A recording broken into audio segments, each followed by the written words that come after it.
मध्ये विलास घुले हत्या प्रकरणाला आता गंभीर वळण मिळाले आहे.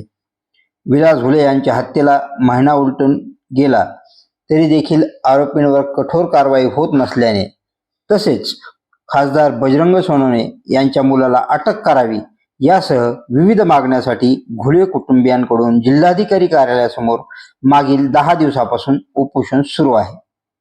मात्र आज शुक्रवारी उपोषणस्थळीच विलास घुले यांच्या पत्नी सुषमा घुले यांनी विषारी औषध प्राशन करून आत्महत्या करण्याचा प्रयत्न केला.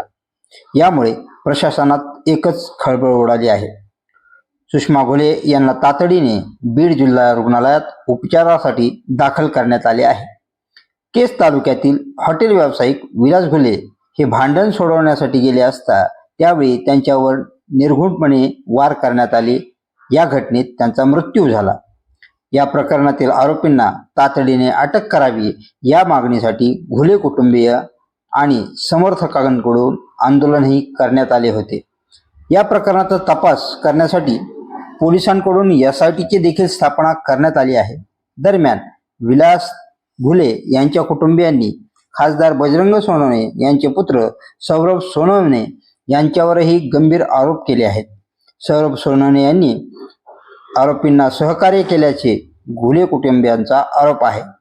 त्यांच्यावर गुन्हा दाखल करून तातडीने अटक करावी अशी मागणी कुटुंबियांकडून करण्यात येत आहे. मात्र या आरोपांबाबत संबंधितांकडून नेमकी काय भूमिका मांडण्यात आली आहे तसेच तपासात काय निष्पन्न झाले आहे हे अधिकृत तपासातून स्पष्ट होणे महत्त्वाचे आहे. 14 ऑगस्ट रोजी सकाळी सुमारे 11 वाजण्याच्या दरम्यान सुषमा घुले या उपोषणस्थळी माध्यमांशी संवाद साधत होत्या. याच वेळी त्यांनी अचानक विषारी औषध प्राशन केले. घटनेनंतर उपस्थितांनी तातडीने त्यांना उपचारासाठी बीड जिल्हा रुग्णालयात दाखल केले.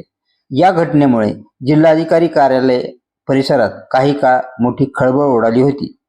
विलास घुले हत्या प्रकरणात न्याय मिळावा, आरोपींवर कठोर कारवाई व्हावी आणि आपल्या मागण्यांची दखल घ्यावी यासाठी घुले कुटुंबियांकडून आंदोलन सुरू आहे.